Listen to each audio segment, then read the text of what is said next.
자, 이제, 자, 이제 9번 보셨고, 10번 보세요, 10번.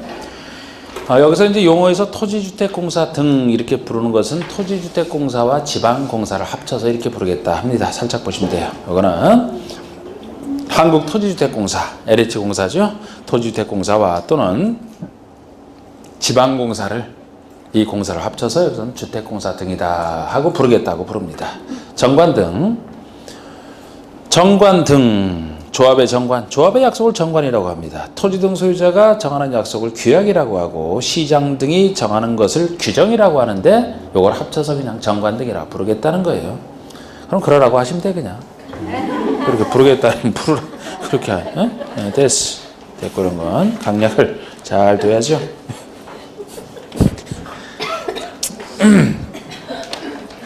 자 이제 206쪽에 용어 끝났고 들어갑니다. 하여튼 용어 위주로 보신다고 했으니까 그 2절에 나오는 게 정비 기본계획이에요. 기본계획.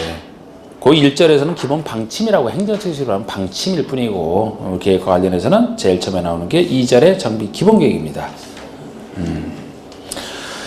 우리 기본계획에선 그 뭐 네모난 2번에 그 내용이 나와 있는데 예를 들어서 그 박스 1번처럼 뭐 정비사업의 기본 방향 뭐 이런 것들을 정하는 게 정비 기본계획이에요. 예를 들어서 거기서도 9번 10번처럼 9번에 정비구역으로 지정할 예정의 구역, 정비 예정구역 앞으로 어디를 정비구역으로 지정할 예정이다. 이 정비 예정구역의 계략적 범위 이런 거 아니면은 10번의 단계별 정비사업 추진계획. 제가 이 정비 기본계획이 옛날에 너무 많이 개발이 돼 있어갖고 지금 한꺼번에 못하니까 방향을 정하는 게 필요하다 그랬죠? 그래서 정비사업 한꺼번에 못하니까 단계별 정비사업 추진계획, 어느 정비사업을 먼저 추진하고 그 다음 단계로 어떤 정비사업을 하고 이 정비사업에 단계별 정비사업 추진계획 등이 들어가는 게 정비 기본계획이에요. 그래서 정비계획 전에 정비 기본계획이 나오는 겁니다. 뜻만 살짝 보시고 됐어요. 넘겨보시면 넘겨보세요. 그럼 이제 3절에서 정비계획 위반 결정 및 정비계획 규정 이렇게 나가는데 요것이 보통 이렇게 해서 같이 보시라고 해서 이렇게 봤지만 좀 더 세밀하게 하여튼 이 정비법이요 개발법이랑 비슷하지만 아주 좀 더 피곤하게 돼 있어요. 이게 좀 더 세밀화돼 있어요. 이게 훨씬 나중에 나온 법이라래요. 개발법만 해도 역사가 오래됐는데 이것이 다른 법에 있던 정비사업을 통합해서 나온 지 늦게 나왔기 때문에 늦게 나오는 것만큼 현대적 제도들이 좀 더 많이 들어가 있어요. 우리 공부하기는 약간 피곤한. 그래서 우리 지금 정비계획도 그전엔 정비계획 수립 이렇게만 하다가 정비계획 위반 결정. 그러니까 정비계획 세우는 것이 위반하고 결정하는 절차로 크게 나눠지는 겁니다. 이게. 그래서 정비계획을 위반한 사람이 위반하고 이제 결정을 하는데 요 정비계획 결정과 정비구역 지정은 같은 사람이에요. 그러니까 정비계획 위반권자가 위반하면은 아예 여기다 쓸까? 여기다가 이렇게 아예 정비계획 위반을 하면은 정비계획을 결정하고서 정비구역을 지정합니다.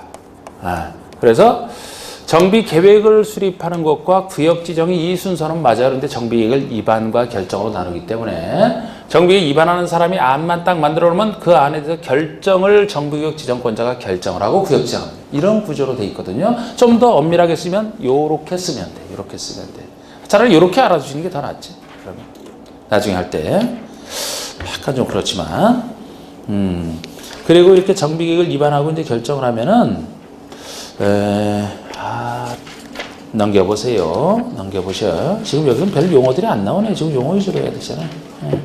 저기 어디냐 하면은 214쪽 아니 217쪽 217쪽을 보시면 정비구역 안에서의 개발행위 제한 그래서 반발 위반의 허가 대상 나옵니다. 이게 정비사업을 원활히 하기 위해서 정비구역 내에서 정비사업이 아닌 개발행위는 통제하겠다. 이게 정비구역 내 개발행위 허가를 얘기해요. 요거는 제가 앞에서 저번 주 할 때 살짝 말씀드렸던 거잖아. 전체 공법에서는 개발행위 허가제가 3군데 있다. 우리 국계법상 개발행위 허가제, 도시개발법상 개발행위 허가제, 그리고 정비법상 개발행위 허가제 요겁니다. 그런데 도시개발법의 개발행위 허가제와 정비법의 개발행위 허가제는 취지가 같기 때문에 거의 같다고 보시면 돼요. 둘 다 취지는 사업에 지장을 안 주려고 그랬죠, 그죠? 그래서 개발법과 정비법은 거의 같아요. 국계법이랑 다르다 그랬습니다. 그래서 여기서도 그거 한번 보시면 돼요, 그냥. 예. 양가로 2번에 1번 정비구역에서 정해진 정비구역에서 다음에 어느 하나 해당하는 행위를 하려는 자는 시장허수 등의 허가를 받아야 된다. 정비사업이 아닌 개발행위에 대해서 허가를 받으라는 취지 똑같이 사업에 지장을 안 주려고 해서 99%가 같아요, 개발법이랑. 취지가 똑같기 때문에 요것만 살짝 틀만 보여드리고 또 넘깁시다. 정비보다 할 얘기 많은데 넘겨보세요. 222쪽 가보시면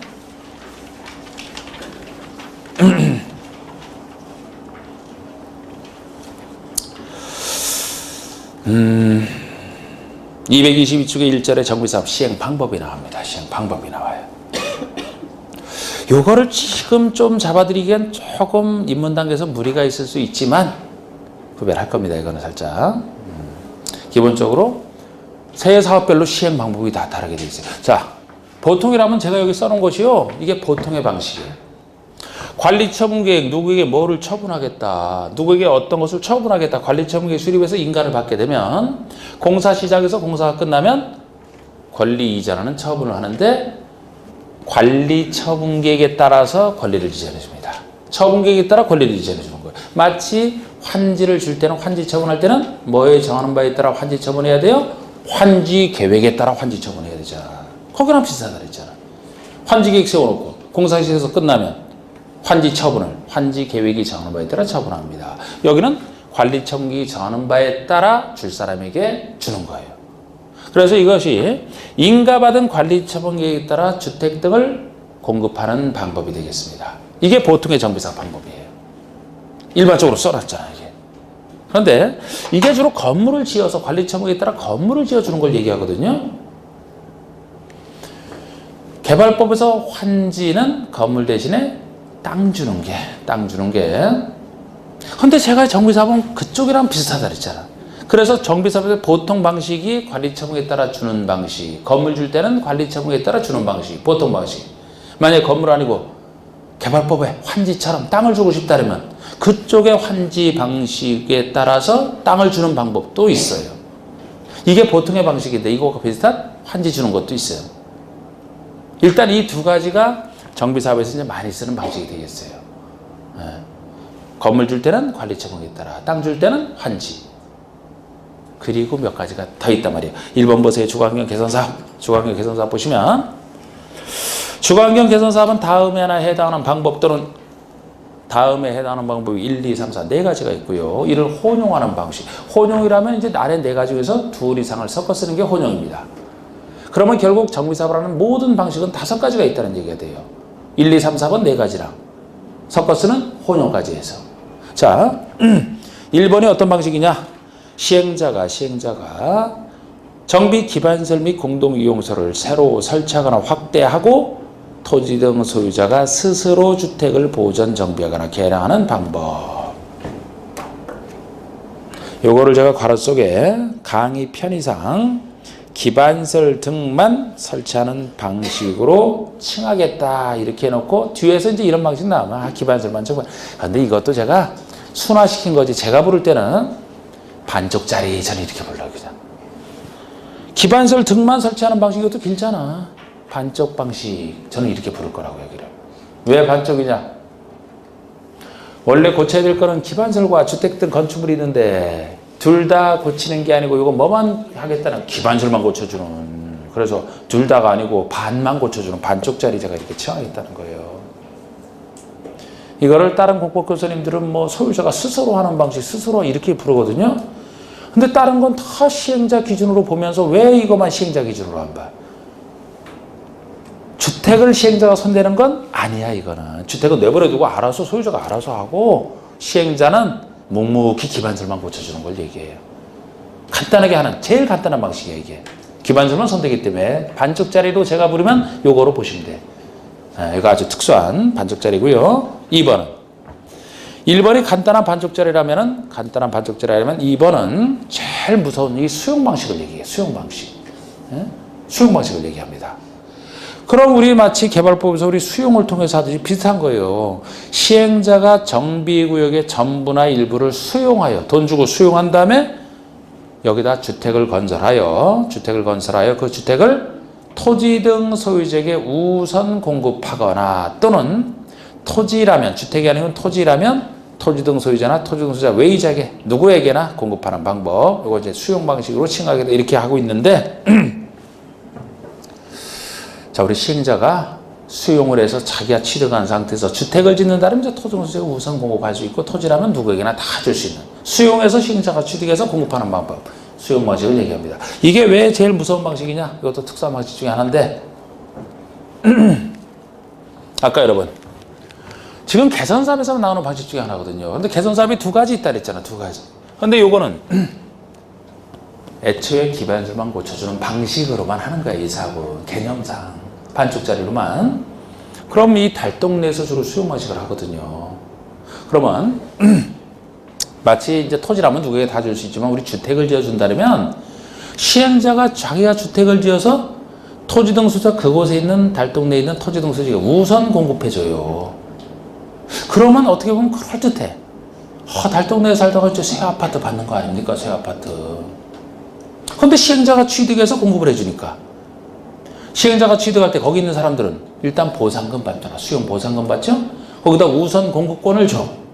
우선 공급권을 주는데 시행자가 공급할 때는 우선 공급권은 주지만 공급 가격은 어떻게 하겠어요? 일반에게 주듯이 그 가격 그대로 받겠죠? 그러면 그곳에 있는 사람이 그곳에서 계속 새 주택 받아서 살 수 있어요? 아니면 정도 고향 떠나야 돼? 떠나야 돼. 왜 떠나야 돼요? 왜 못 살고? 우선 공급권이 있는데 에? 돈이 있어야 들어가든지 말든지 하지. 우리 달동네니까 보상금은 굉장히 낮죠. 굉장히 낮지. 거기 평가해서 하니까. 아파트 공급할 때는 개발해서 주니까 제값 다 받는단 말이에요. 우선 공급권이 있어도 수용 보상금 받고 나서 그 차익을 낼 수 있어야 되는데 그 낼 돈이 있었더라면 처음부터 달동네에 살지 않았겠지. 그래서 대부분 정비사업이 원래 기본이 뭡니까? 그곳에 있는 사람들 그곳에 계속 잘 살게 하려고 있는 거예요. 원래는. 네? 그 헌아파트 가지고 있는데 그거 이제 탁 재건축을 통해서 이렇게 거기 있는 사람들이 그대로 받아서 살듯이. 그런데 정비사업에서 이 수용 방식으로 하게 되면은 대부분이 그곳에 있는 사람들이 떠날 수밖에 없어요. 그곳에 계속 사는 게 아니고 웃으면서 떠나요. 울면서 떠나. 제일 무서운 방식이라는 거예요. 이게. 그래서 결국 떠나갖고 새로운 판자촌을 형성하는. 그래서 아까 봉천동 말씀을 하셨는데 봉천동에서 중앙역 개선사업 할 때가 방식이 수용 방식이었어요. 수용 방식. 그러니까 그곳에 사는 사람들이 나중에 성남으로 이주를 해서도 성남 판자촌을 형성했던 거 아닙니까? 분당 사람들은 그것이라고 나는 원래 성남시인데 나는 성남 사람 아니고 분당 사람 얘기하잖아. 분당 사람들이. 분당 사람들한테 분당 사세요. 그래야지 성남 사세요. 그럼 나 성남 안 산다리 분당 산다리지. 성남시 분당군대. 막 그런 녀석이 있다고. 우리 못 사는 사람들이랑 같이 취급받기 싫다 이거지. 성남에 판자촌이 많아서. 수용 방식. 그럼 시행자 입장에서는 이 수용 방식을 선호하겠어요? 안 하겠어요? 시행자가. 하겠어요. 왜 하겠어요? 돈 많이 벌어서. 다른 것은 시행자가 거기 있는 사람에게 이게 보조 역할만 해주는 거예요. 자기가 사업하면서 있는 사람에게 그대로 주고 하는. 그런데 수용 방식은 시행자가 취득을 해서 한다니까. 자기가 취득을 해서 일반 분양을 해요. 돈 얼마나 벌겠습니까? 그러면. 그래서 그 시행자가 여러 사람 될 수 있는데 주로 누가 하느냐? 행정청이에요. 행정청이. 지방재정 충당하려고. 거기 있는 사람들은 눈물 흘리고 나가게 되는 거지. 진짜. 이게 수용 방식이에요. 여러분들이 그냥 느낌 잡으시면 되겠냐. 수용 방식은 시행자가 취득해서 하는데 그곳에 있는 사람에게 시행자가 취득해서 주택을 우선 공급한다. 그러나 그곳에 있는 사람들은 보상가는 굉장히 낮고 우선 공급권이 있으면 뭐합니까? 공급가가 비싸서 떠날 수밖에 없는 이게 수용 방식. 시행자는 돈 됩니다. 이게. 세 번째, 환지로 공급하는 방법. 환지로 땅준을 4번에 시행자가 정비구역에서 인가받은 관리처분에 따라 주택 부대복리시설을 건설해 공급하는 방법. 줄여서 관리처분에 따라 공급하는 방식. 이 네 가지에다가 섞어 쓰는 혼용까지 해서 주관경 개선 사업은 5가지 방식 중에 하나를 선택해서 하면 되는 거예요. 그런데 재개발 사업 보시면 다음 하나의 방법에 따른다 해놓고 1번 인가받은 관리 처분에 따라 건축물 건설하여 공급하는 것. 관리 처분에 따라 주는 방식과 환지 이 둘만 쓰는 거예요. 재건축은 관리 처분에 따라 주는 방식 하나만 씁니다. 재건축은 정비 후에서 인가받은 관리 처분 계획에 따라 주택 등을 건설 공급하는 방법으로 합니다. 오피스텔이 주택 아닌데 여기 들어가지만 이 오피스텔에 대한 것도 나중에 다른 거 한 다음에 하는 것이라 지금 제가 오피스텔에 대한 요건은 지금은 안 할 거예요. 지금 여기서 일단 재건축은 관리 처분에 따라 주는 방식 하나만 쓴다라는 거 요거를 자 여기 보세요. 이제 여기 보세요. 여기는 5가지 방식 다 써. 여기는 2가지 방식만 써. 여기는 하나만 쓰잖아. 이걸 구별할 수 있어야 된다고. 사람마다 다르잖아 이게.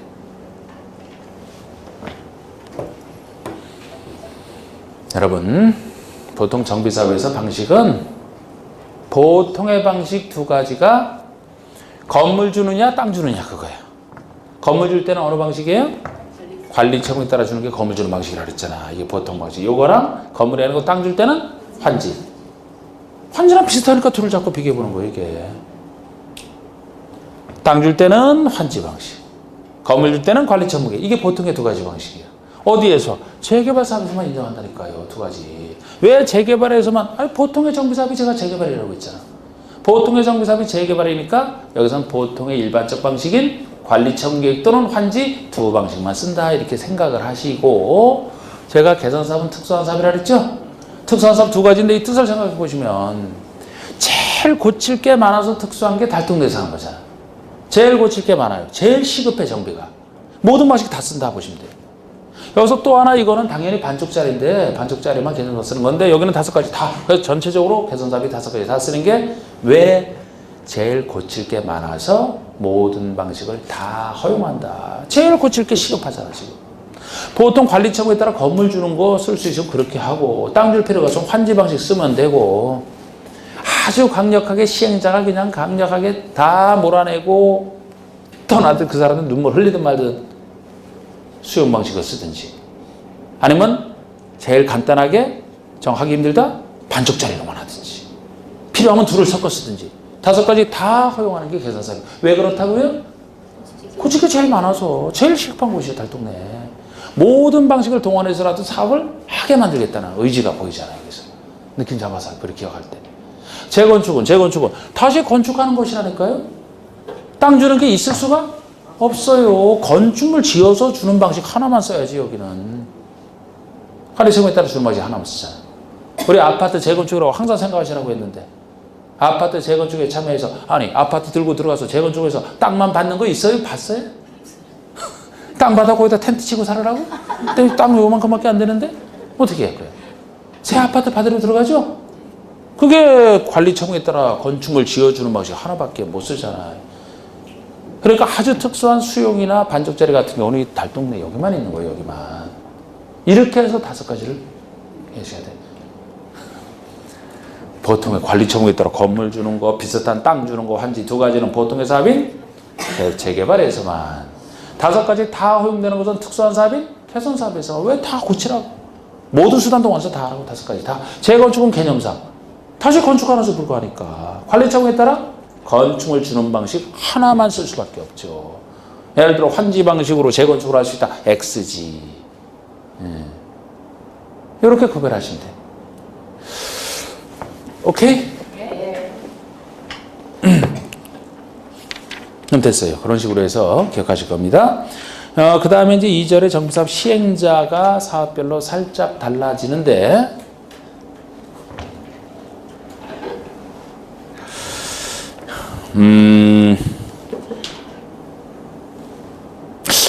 이거까지 하면은 막 공법 안 나온다랄까 이거. 나 공법 수업 듣기 싫어요 그럴까봐.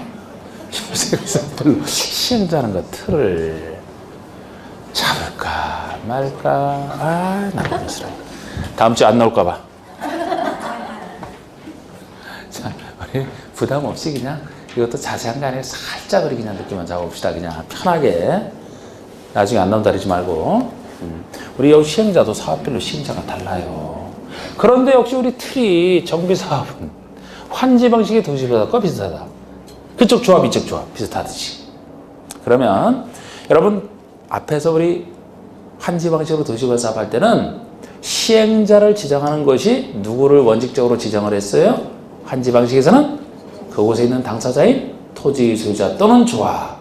다른 방식일 때는 12사람 중에서, 환지 방식일 때는 그 사람들이 사업에 참여해야 되니까 토지 소유자 또는 조합을 시행자로 지정하는 것이 원칙이었고, 그렇지 않은 경우 예외적으로 다른 사람 지정할 수 있는 이 기본틀만 보셨잖아요. 그러면 정비사업에서도 구조는 같은 거예요. 환지에서 자기 땅 가지고 사업에 참여해서 그 사람들 시켰듯이 여기서도 자기 부동산 가지고 사업에 참여해 들어가기 때문에 당사자인 토지 등 소유자 또는 조합이 시행자로 될 수 있으면 시켜주고, 될 수 없다 그러면 못 시켜주고, 그 사람들을 먼저 같은 구조잖아. 토지 등 소유나 조합을 시킬 수 있으면 시키고, 만약 그 사람들이 못한다 할 때 뭐 시장 운수나 다른 예의적 시행자를 시작, 이런 구조가 같은 구조예요. 그런데 여기는 사업이 세 가지로 나눠지기 때문에 이 사업의 특성에 따라 그것이 약간 바뀌어져 있어요. 다시 환지에서는 우리 배웠던 거 토지 소유자 또는 조합을 시행자로 지정하는 것이 원칙이다. 이 사람들을 못할 때 시장 등 예의적 시행자 지정이 가능해요. 그럼 여기도 토지 등 소유자나 조합을 시행자로 지정하는 게 원칙이 돼야 되고, 그 사람들 안 될 때 다른 공공시행자가 등장하는 거예요. 구조는 같은 구조예요.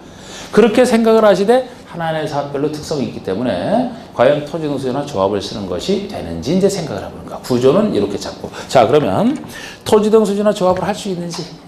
자.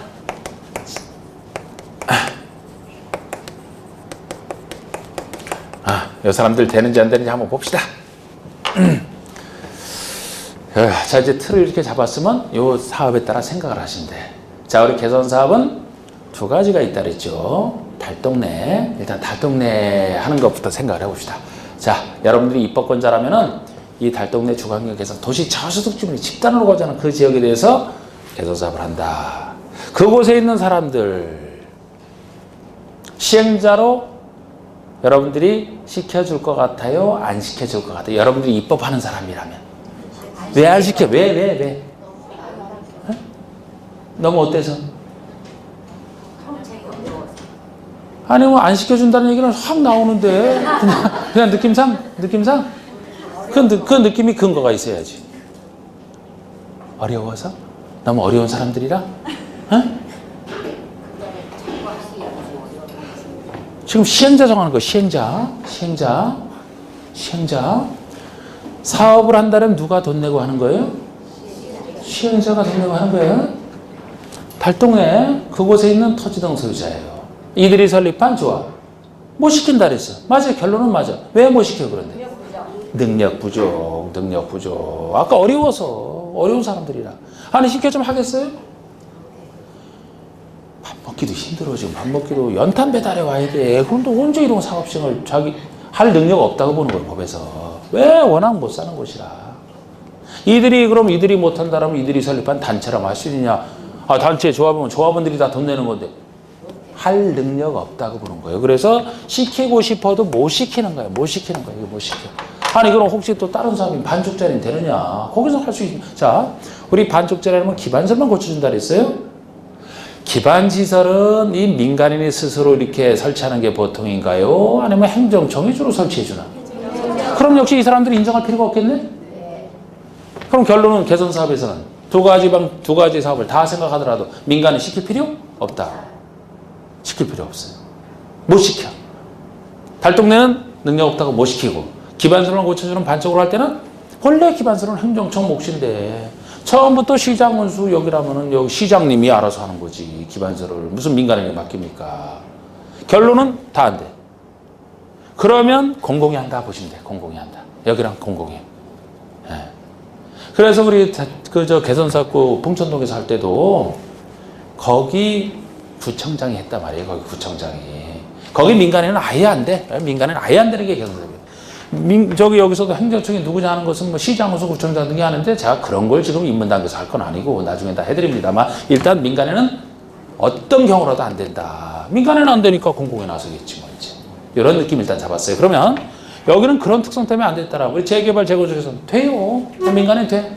이렇게 달동네 같은 그런 거 아니잖아. 그런데 우리 정비법이 개발보다 조금 복잡하다고 한 게, 여기서는 두 사람 선택이 아니고 토지 등 소유자가 정비사업 하고 싶으면 조합을 설립해야 된다. 조합 설립 의무에 대한 규정이 있어요.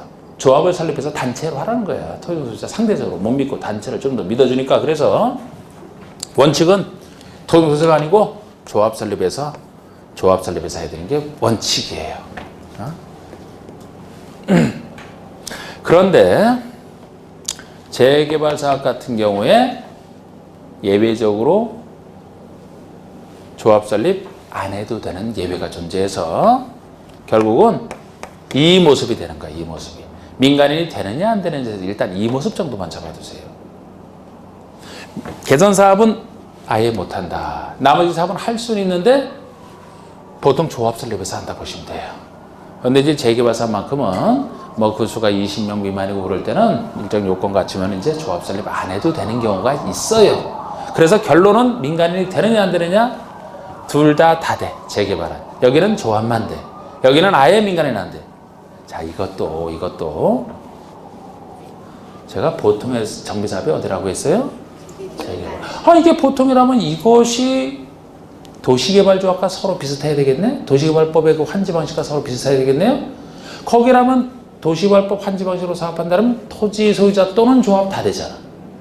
그럼 정비법에서 보통의 정비사업은 재개발이 거기처럼 토지 등 소유자 또는 조합 다 되잖아요. 그런데 이게 워낙 특수한 사업이니까 아까 우리 생각했듯이 민간인 아예 안 된다는 것이고, 요거는 아파트 재건축하는 거, 요거 아파트 재건축하는 거. 여긴 토지 등 소유자. 그 사람들이 안 되고 조합만 설립하게 돼 있어요. 그래서 요게 좀 작은 사업이라는데 요거는 조합만 하는 것이지 재개발에 대한 예외다 이렇게 보세요. 둘 다 한지랑 똑같아지는 재개발 사업은 둘 다 할 수 있는데 재건축 거기다 내려서 조합만이 가능하다. 여긴 특수사업이라 아예 못하는 요 틀. 그래서 정비법에서는 이 조합이 중요하단 말이에요. 조합이. 근데 조합을 논한다면 정비사업은 세 가지가 있지만 어느 사업에서만 조합은 존재하는 거예요. 재개발, 재건축. 둘의 모습만 존재한다니까. 이렇게 틀을 잡아놓고 시작을 해야 돼. 조합 나갈 때 개선 사업은 아예 없다니까. 세 가지 사업이 있지만 조합 파트에서는 재개발 조합, 재건축 조합 두 조합만 존재해놓고 두 조합이 서로 달라요. 이렇게 틀을 잡고 있어요. 우리 도시개발 조합은 하나밖에 없어요. 정비조합은 두 조합 놓고 생각해요. 두 조합 놓고 생각하시되 주로 재건축이 예외다 이렇게 했던 느낌은 똑같이 잡고. 그래서 오늘 뭐 설립인가 동의라든지 뭐 이런 것들은 역시 안 하잖아요. 우리 앞에서도 개발법에서도 제가 틀만 잡아드렸듯이. 근데 나중에 이제 토지 그 조합원이 누가 되는지 이제 그건 할 겁니다.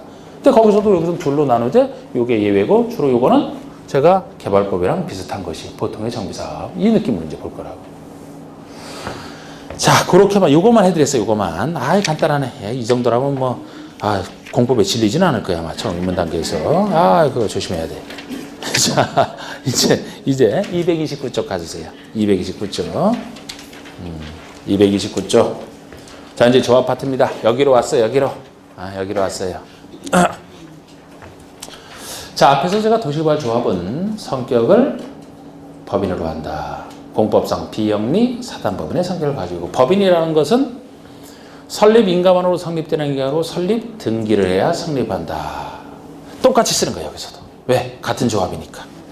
시행자로서 조합이기 때문에 권리능력자여야 되고, 그래서 역시 조합을 조합으로 봐서는 안 되고 법인으로 보는 것 똑같습니다. 거기나 여기나 성격이 달라지진 않아요. 똑같아. 아까 똑같은 말 쓰는 거야. 그런데 여기라면 이제 조합을 만들기 위해서 하여튼 좀 더 세련된 제도가 여기 많아. 늦게 만들어진 법이라. 우리 도시개발 조합 할 때는 그냥 토지 소유자 7인 이상이, 여러분들 안 배웠지만 토지 소유자 7인 이상이 정관 작성하여 행정청에게 설립인가 신청해서 일단 인가부터 받는 겁니다. 여기는 뭔 그렇게 토지 소유자 7명 이상이 그냥 그 촌스럽게 모여서 하느냐. 정식으로 조합 설립 추진위원회를 만들어라. 조합을 만들기 위해서는 설립 추진위원회 제도가 여긴 따로 있어요. 그냥 주먹구구식으로 하는 게 아니고 정식으로 조합 설립 추진위원회를 만들어서 그 추진위원회가 정관 작성하고 이제 인가 동의 받아서 인가 시작 들어가라는 거예요. 좀 더 세련된 제도 중에 하나예요. 조합 만들기 위해서는 설립 추진위원회가 필요하다. 그래서 설립 추진위원회 파트랑 조합 파트로 나눠주고, 조합의 기본적인 구조는 개발조합과 같은 거지. 너무 심각하게 쳐다보시는 분이 있는 너무 심각할 필요 없고 자 양가를 1번에 반가를 1번 보시면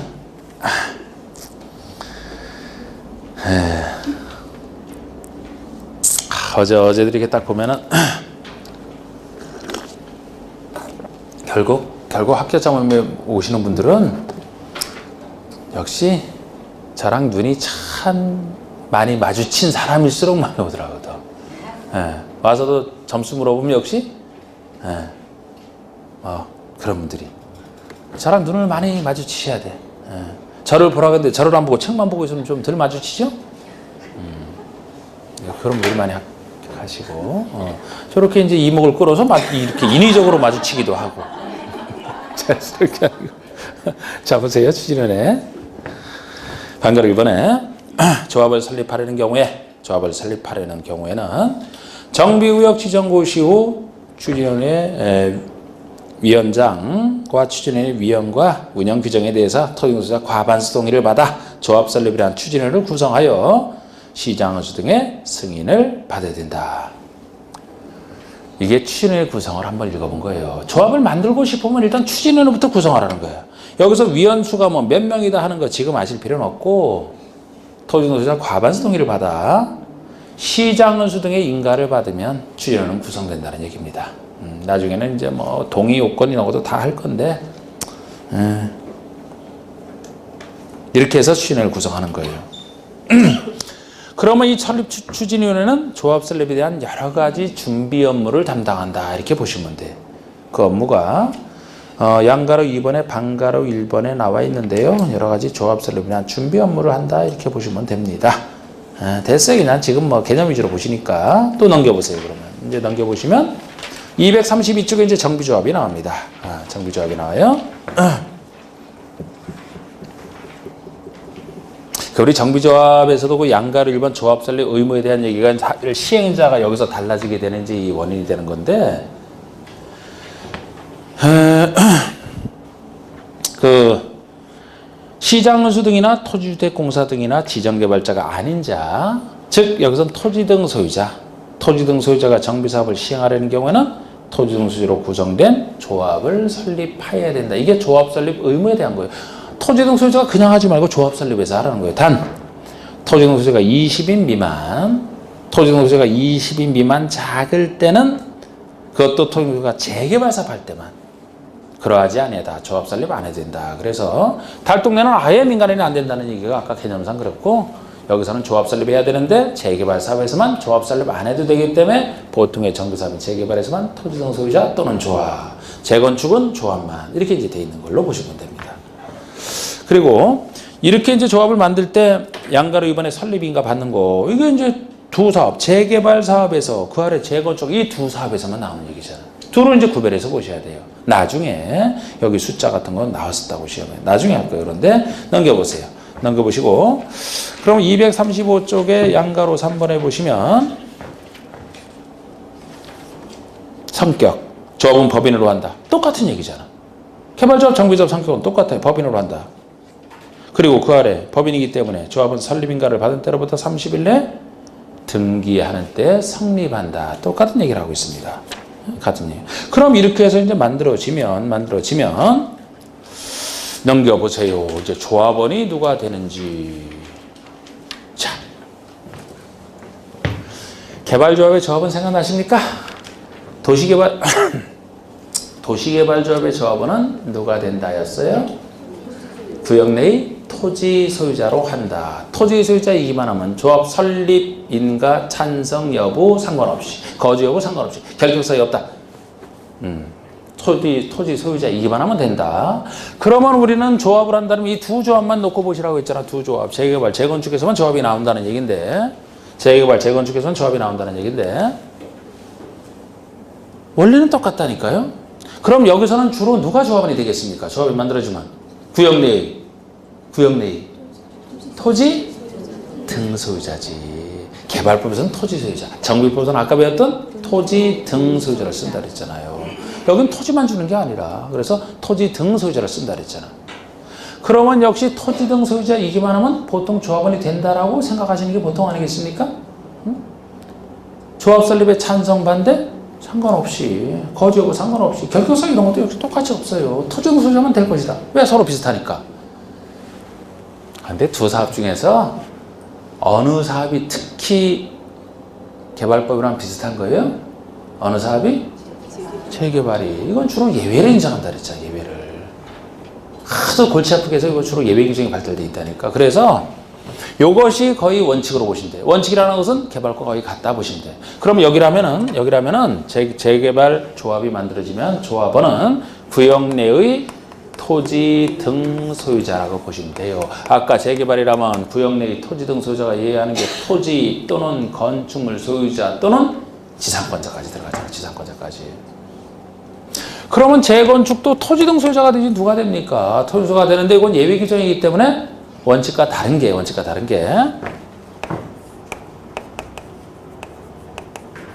설립에 동의한 이 말이 붙는다는 게 이제 차이점이에요. 여기는 토지 등 소유자 중에서 조합 설립에 동의한 사람만 된다는 게 특징이야. 재건축은 특징이. 조합 설립에 반대했다? 안 돼요. 이게 다른 점이야, 이게. 그러니까 이거 할 때 자꾸 같지만 아까 우리 셋 중에서 둘로 압축을 하되 주로 재건축이 예외니까 보통 같다고 하는 재개발이 정비법과 개발법과 유사한 거예요. 마치 도시개발조합이 찬성 반대 상관없이 토지 소유자가 된다라면 그것과 비슷한 게 재개발이 되는 거죠. 그 대신 토지 등 소유자라는 말을 쓰지만 그 대신 재건축은 토지 등 소유자 중에서 다른 게 조합 설립에 동의한 사람만 된다는 거예요. 동의한 사람.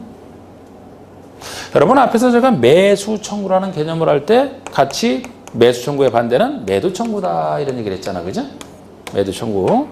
상대방에게 매도 팔 것을 청구한다. 자기 거 자기가 팔아야지 뭐 남의 물건 팔 수 없잖아. 그래서 내가 청구한다는 얘기는 당신 물건을 나에게 팔아라. 이게 매도 청구라고 했어요. 자, 보세요 한번. 자, 이 구역 내에 정비구역이 이렇게 있을 때 뭐 많은 사람 그리면 골치 아프고 그냥 항상 조금만 그려보는데 이렇게 이제 토지소유가 있다고 칩시다. 이 사람은 반대했어. 조합 설립에 반대했어. 나머지는 찬성이라고 보고 자 우리 재개발 사업을 한다. 그러면 조합원이 누가 되겠어요? ABC 중에서? 네? 재개발 사업에서 조합원은? ABC 모두? 반대하는 사람 모두 다 되죠? 그러면 이 사람들은 이제 찬성했으니까 조합원이 되는 사람들이니까 이 조합원의 물건에 대해서는 조합이 처리할 수 있겠죠, 그죠? 이제 조합원 다 물건들이니까 이제 싹 밀어버리고 싹 철거하고 새 건물 지어서 주면 돼 이제. 매도 청구 인정할 필요가 없어요. 그냥. 어차피 다 조합원의 물건이니까 조합이 그냥 사업하면 돼요.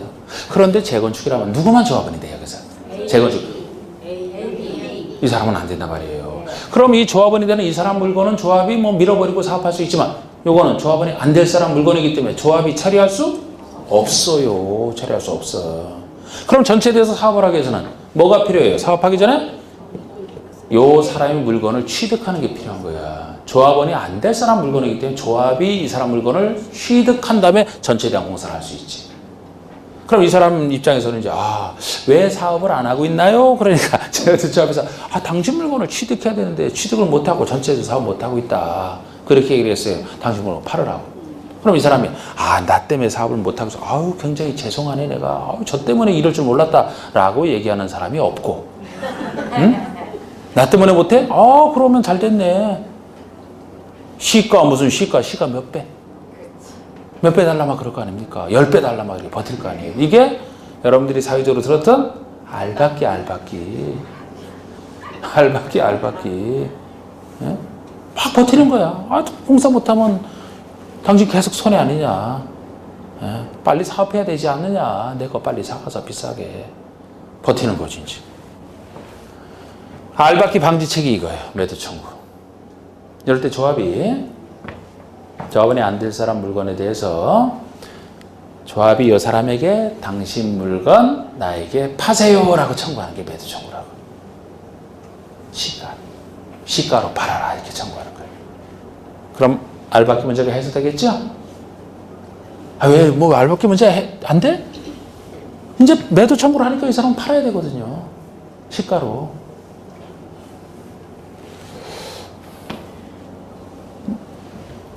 아니 이해됐죠? 아, 왜 가만히 쳐다보기만 하지. 고개 끄덕이는 사람이 없어갖고 내가 지금 이해됐나 안 됐나 해서. 지금 매도 청구 당신 물건 나에게 팔으라는 것은 어느 사업에서만 여기서 인정할 수밖에 없어요.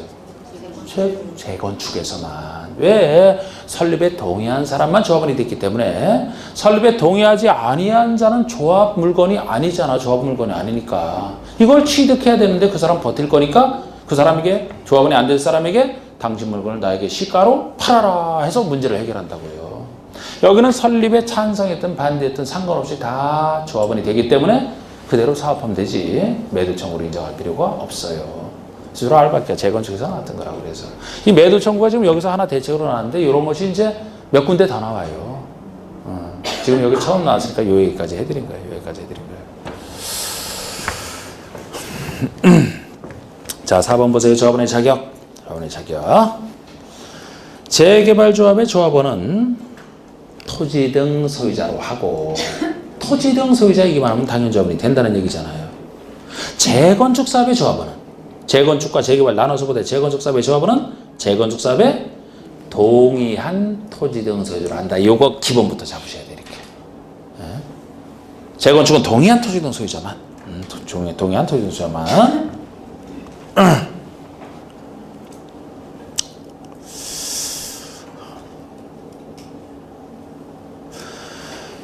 그 다음에 다만 다음에 어느 하나에 해당할 때는 그 여러 명을 대표하는 한 명만 조합원으로 본다 해서 요 얘기도 나와요. 여기도 나오는데 요것도 조금 조합원 파트에서는 하여튼 개발조합 조합원과 달리 정비조합의 조합원이 좀 더 복잡해져요. 그래서 이것도 이제 예외 규정 중에 하나인데 지금 보여드릴까 살짝 편하게 요거는 뭐 앞으로 나올 가능성이 큰 건데 아직까지는 안 나왔다는 점에서 일부만 살짝 나왔다는 점에서 하여튼 조합원이 되는 것은 그 사람이 물건을 받을 사람이 되기 때문에 조합원이 되는 게 기본이라고 했어요. 개발법은 없고 여기만 있는 얘기가 바로 이 얘기입니다. 다음의 경우에는 그 한 사람 한 사람의 토지 등 소유를 조합원으로 보는 게 아니고 대표자 한 명만 조합원으로 보겠다는 거예요. 대표자 한 명만. 어떤 경우냐? 세 가지가 있는데 기억번에 토지나 건축물의 소유권과 지상권이 여러 명의 공유에 속한다. 우리 민법에서 공유 배웠죠? 공동소유?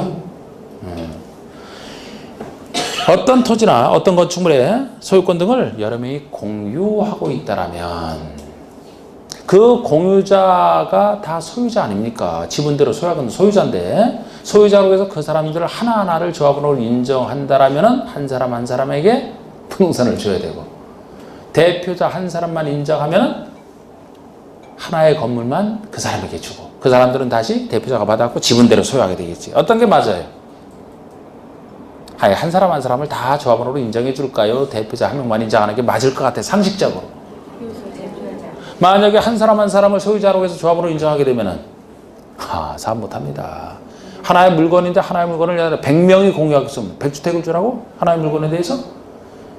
100주택으로 성의한 첨 한 1000명이 1000분의 1씩 가지고 있다 볼까요? 지분만 나누기에 따라서 다 가능하잖아.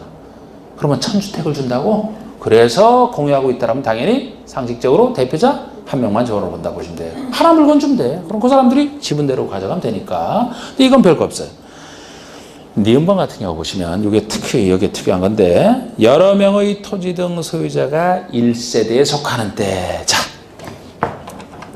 이 구역 내 A도 토지 등 소유자, 이것도 B, C도 다 토지 등 소유자. 원래 이 사람들을 그럼 각각 조합으로 인정해 주는 게 원래 대원칙인데 이 사람들이 어떤 상태에 있을 때 여러 명의 토지 등 소유자가 한 세대에 살고 있다라면 대표자 한 명만 조합으로 보겠다는 거예요. 한 세대에 살고 있다라면. 여러분 여기서 한 세대라는 것이 이제 주민등록표상 그죠? 같은 세대에 있는 게 한 세대죠? 그럼 부자 세대야. 엄마, 아버지, 아들이 다 그곳에 이제 부동산 가지고 있어. 토지 소유자라 칩시다. 같은 세대에 살고 있다. 한 명만 인정해 주겠다는 거예요. 예를 들어서 대표자 한 명. 이 사람들이 대표자를 A로 뽑았다. 그럼 A 한 사람만 조합원이 되는 거예요. 이 사람들은 토지 등 소유자지만 조합원은 안 돼. 물건 못 받아. 그럼 뭐 현금으로 청산받겠지 뭐. 물건은 못 받는다는 거예요. 소리 질러야 돼서 이거. 하여튼 내가 같은 세대에 살기 때문에 조합원으로 인정받는다. 한 명만 조합원으로 인정받는다면 이 사람들 입장에서는 나도 조합원이 되고 싶다 그래. 조합원이 되고 싶어서 토지 등 자, 예? 이거. 한번 해보세요. 응? 그럼 여러분들이 이 입장이라면 B, C 입장이라면 내가 같은 세대에서 하니까 조합원이 안 된다. 어떻게 하면 돼요? 그러면 같은 세대만 아니면 조합원으로 인정받잖아. 세대를 분리하려면 어떻게 하면 돼요? 그냥 옮겨버리면 돼. 주민등록 옮기는 것도 아주 쉽잖아. 예? 예, 가서 그쪽에 어디 그냥 전입신고하면 돼요. 그럼 세대가 분리가 되죠? 그럼 받을 수 있어요. 그런데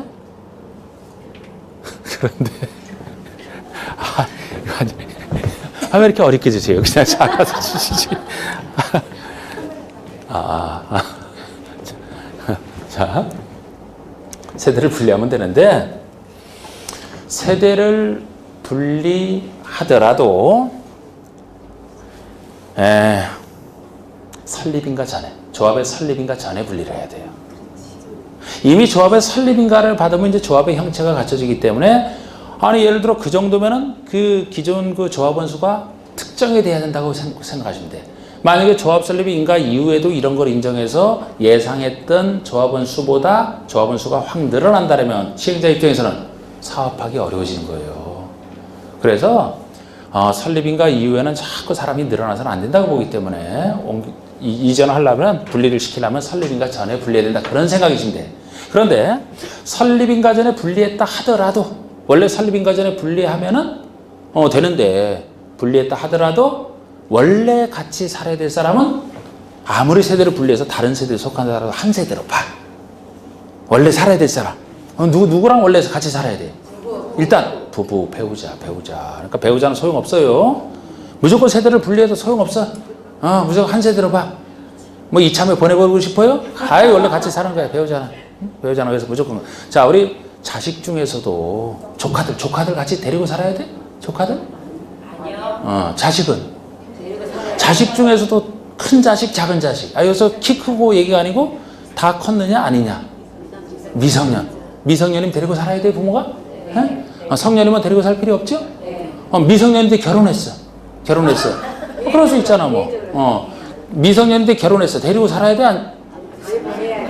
결혼했잖아요. 남의 거 됐어, 그러면. 더 이상 내 자식 아니, 결혼했으면.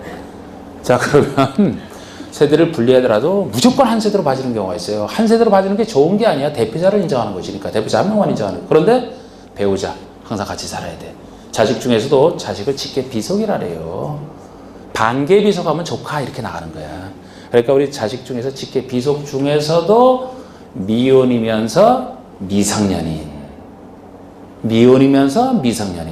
성년이 몇 살부터 성년이에요? 19세? 그럼 19세 미만인 자. 19세 미만인 자 중에도 결혼할 수는 있다고. 미혼이면서. 이런 사람들은 부모 보호 속에서 자라야 될 사람이기 때문에 아무리 세대를 분리해도 소용없다. 그러면은 나중에 이제 그 세대 분리 여부와 상관없이, 같이 살아야 될 사람 무조건 한 세대로 보시면 돼. 그런데도 나는 꼭 배우자인데 꼭 받고 싶다. 배우자 지위에서 탈피하면 돼. 그게 이혼. 근데 뭐 물건 받으려고 이혼한다면 애초에 같이 살 필요도 없어, 그죠? 돈 벌려고 이혼을 그냥 밥 먹듯이 한다면 원래 가치가 없어. 근데 이혼하면 돼. 아니면 자식 중에서는 어느 때 그냥 받으면 돼요? 결혼하든지 아니면 빨리 나이가 성년이 되면 되지. 그런 사람은 항상 분리를 인정해 준다 보시면 돼요. 아까 분리를 인정하는 경우와 안 하는 경우를 생각하시면 돼요. 그냥 상식적으로. 자, 니은번 여러 명의 토지 등 소유자가 한 세대에 속한다. 그럼 제가 대표자 한 명만 인정한다고 했는데 이 경우 동일한 세대별 주민등록표 상에 등재되어 있지 아니하더라도, 즉 세대를 분리했다 하더라도 배우자와 미혼이면서 동시에 19세 미만인, 미혼인 19세 미만인 직계 비속은 1세대로 보겠다는 거예요. 세대를 분리해도 한 세대로 보겠다. 인정 못 받아. 그리고 한 세대로 구성된 여러 명의 토지 등 소유자가 한 세대짜리 여러 명의 토지 등 소유자가 조합의 설립인가 후에 세대를 분리하여 동일한 세대에 속하지 아니하는 때에도 이혼과 19세 이상 자녀의 분가를 제외하고는 1세대로 본다. 자, 결국 제가 한 세대에 속하면 대표자 한 명만 받으니까 이거 싫으면 세대를 분리하면 된다 그랬죠? 언제까지 분리하면 된다 그랬어요? 조합 설립인가 전에. 근데 조합 설립인가 전에 분리했더라도 아까 배우자당은 무조건 한 세대로 본다는 얘기고, 그러면 설립인가 이후에 만약에 분리를 했다라면 분리를 인정 안 하니까 한 세대로 본다는 얘기도 한 사람으로 본다는 얘기죠? 그런데 이때도 뭐를 제외하고는 이혼과 19세 이상 자녀 분가를 제외하고는 한 세대로 봐서 대표자 한 명만 주겠다는 거예요. 설립인가 이후에 했다라면은. 네, 설립인가 후라되니까 무조건 조합원이 될 수 있는 사람은 이혼 아니면 19세 이상 성년이 돼서 분가하는 경우. 이 경우는 받을 수 있다고 보시면 돼요. 혼인은 혼인에 따라 당연히 받는 거고 그렇게 해석하시면 되고. 그러니까 복잡한 것 같지만 결론은 그냥 알겠어요 이거? 네. 같이 살아야 될 사람, 같이 안 살 그 관계 탈피하는 거, 그거 생각하시고 보통이라면 이제 설립인가 이후에는 조합원이 확정돼야 되니까, 설립인가 이후에 자꾸 조합원 수가 늘어나면 안 되니까 분리하더라도 설립인가 전에 분리하면 된다. 설립인가 이후에 분리하면 분리를 인정 안 한다. 이게 기본이 되는 거예요. 그래서 디귿번 이왕한 거 디귿번도 하시면 조합 설립인가 후 역시 설립인가 후에 한 명의 토지 등 소유자로부터 토지나 건축의 소유권이나 지상권을 양수하여 여러 명이 소유하게 된 때 대표자 한 명만 인정해 주겠다는 겁니다.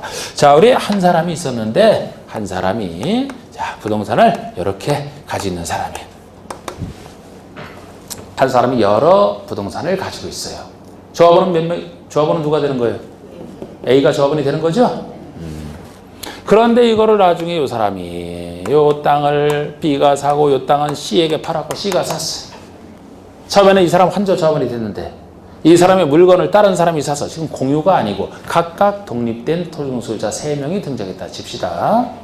요거를 각각을 조합원으로 볼 것이냐 안 볼 것이냐. 뭐를 전제로 설립인가? 전후로 역시 따지는 거예요. 전후로. 만약에 설립인가를 받기 전에는 아직 조합원 수가 얼마든지 확정이 안 됐기 때문에 설립인가 전에 이런 일이 생겼다면 각각을 조합원으로 보겠다는 얘기인데, 설립인가 이후에 이렇게 됐다라면은 대표자 한 명만 그대로 보겠다는 거예요. 나중에 산 사람들 조합원 안 돼 그러면. 물론 처음에 팔 때 파는 사람으로부터 자기 대표자로 해달라 그럼 몰라도 대표자 한 명만 인정해 주는 거예요.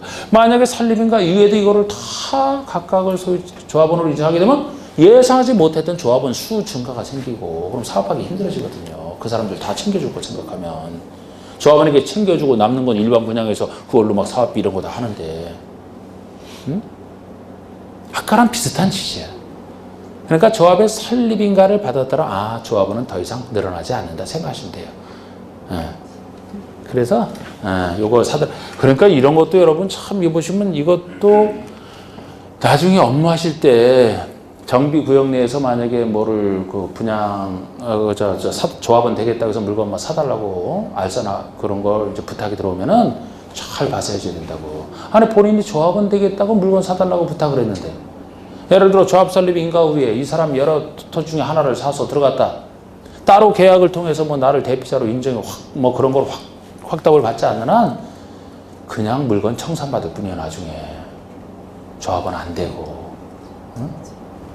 주의하셔야 되죠, 그죠? 중개 사고 터질 수 있다고 이거 모르는 상태라면. 설립인가 전후가 이렇게 달라져 이렇게. 그리고 그 아래 매도 청구 보세요. 제목이 재건축 사업에서 매도 청구잖아. 재건축 사업을 전제로 해서. 재건축 사업의 시행자는 사업 시행가, 이거 뭐 여기 절차 얘기, 절차 많이 얘기인데, 결국, 3번에 보시면은, 결국, 거기 두 번째 줄에, 사업 시행자 지정에 동의하지 조합 설립이나 시행자 지정에 동의하지 아니하겠다는 뜻을 회답한 토지 등 소유자, 건축물 또는 토지만 소유한 자에게 건축물 또는 토지와 소유권과 그 밖에 대한 권리를 매도할 것을 청구할 수 있다. 재건축 사업 시행자가 조합 설립에 반대한 자 포함해서 다른 사람도 있는데 조합 설립에 반대한 즉 조합원이 안 될 사람에게 대해서 당신 물건 나에게 팔아라 매도 청구를 할 수 있다는 거예요. 재건축에 대한 얘기입니다. 재개발에서는 매도 청구 인정할 필요 없다 그랬잖아요. 그 얘기만 한번 읽어봤습니다. 그리고 여러분 조합원 지위가 보통 이전이 될 것 같아요? 안 될 것 같아요? 아까 제가 사업의 원활한 시행을 위해서는 조합원 수가 늘어나서는 기본적으로 안 된다는 느낌을 가지고 계셔야 되죠? 아까 그래서 뭐 설립인가 전후 가지고 막 조합원이 되는지 대표자만 인정하는지 막 했잖아. 조합원 지위가 이전된다는 것은 조합원 수가 늘어나는 거예요? 아니면 조합원 수는 늘어나지 않고 그 조합원 지위만 다른 사람에게 바뀌는 경우? 그거면 보통 될까요? 안 될까요? 이전이? 돼요. 된다고 보셔야지. 우리 법에서는 기본적으로 된다고, 모든 건 자유예요, 자유. 그런데 어떤 통제할 필요가 있을 때 통제하는 거야. 공익상 통제할 필요가 있을 때 통제하는 거예요. 조합원 지위 이전을 아까 조합원 수가 늘어나는 것은 사업의 원활한 시행을 위해서 통제할 필요가 있지만 지위 이전되는 것을 보통 공익상 통제할 필요는 없지 않겠습니까? 이전돼야 조합원 수는 그대로야. 에? 막 통제하고 싶어요? 보통 지위 이전 된다고 보시면 돼요. 개발법에서는 그런 얘기 자체가 없었어요. 조합원 지위 이전이 된다 안 된다 얘기 자체가 없었어. 개발법에서는.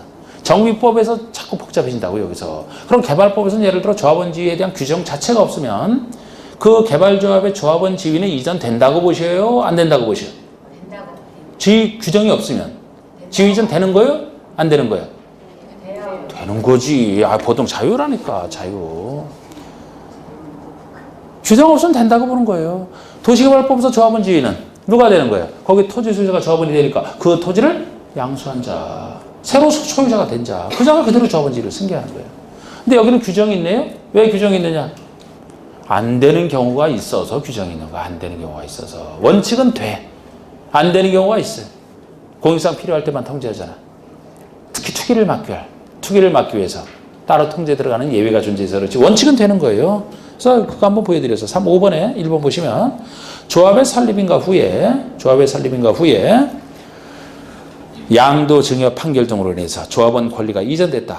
조합의 설립인가 후라 하더라도 조합원이 된 상태에서 조합원 물건을 다른 사람에게 양도했다, 증여했다, 아니면 소유권 이전 등에 대한 판결 등으로 인해서 조합원의 권리가 이전이 됐다. 새로운 사람에게 이전이 됐다면 조합원의 권리를 취득한 자를 조합원으로 본다. 이건 조합원 지위 이전이 원칙적으로 된다는 얘기죠. 원칙으로 되는데 투기를 막을 필요가 있을 때만 예외적으로 안 되는 규정이 있어. 이런 규정을 둔 거라고요. 개발법은 그럴 필요가 없어. 아예 규정을 안 둔 거고. 자, 2번 예외가 지금만 너무 자세하게 볼 필요는 없어요. 그런데 주택법에 따른 투기과열지구로 지정된 지역에서 재건축 사업을 할 때는 조합 설립인가 후에 재개발 사업을 시행할 때는 관리 청계 인가 후에 해당 정비사업의 건축물 또는 토지를 양수한 자는 조합원이 될 수 없다. 그러면 지금 재개발, 재건축의 어느 때 이후로 양수한 자는 소유자가 됐다라도 안 된다 하는 건데 뭐를 전제로 하고 있어요? 투기과열지구에서 하는 정비사업을 전제로 하고 있는 거예요. 여러분 투기과열지구라는 말 들어보셨어요? 이것이 주택법에 나오는 거예요. 주택법에서 나중에 배우는데 주로 이제 분양권 전매를 일정 기간 동안 제한함으로써 분양권 전매 제한을 통해서 투기를 막겠다 해서 나온 게 투기과열지구예요. 투기가 과열돼 있다 그런 뜻이에요. 그러니까 분양권 전매 제한을 통해서 투기를 잡겠다. 투기과열지구입니다. 서울시 전역이 투기과열지구죠. 경기도에서는 뭐 몇 군데 있는데 여기는 해당될지 안 될지 모르겠네. 여기 됐어요? 언제 됐어요? 가을에 됐어? 그럼 여기도 이제 뭐 가격이 막 올라갔다는 얘기네요? 투기과열지구. 투기과열지구에서 정비사업 할 때만, 투기과열지구에서 재개발, 재건축 할 때만 그 시기는 어느 때부터 곧 나중에 잘하면 돼요. 그 대신 이런 식으로 느낌만 잡으시라고. 원칙은 조합원 지위 이전, 설립인가 후라도 된다. 되는데 투기를 막혀서 투기과열지구에서 할 때는 일정 시기 이후에 소유자가 된 자는 조합원이 될 수 없다. 투기를 막혀서 투기과열지구. 그 정도만 지금은. 이것도 재건축이 더 독하게 돼 있어요. 재개발보다는 하도 문제가 많아서. 자, 쉬세요 이제.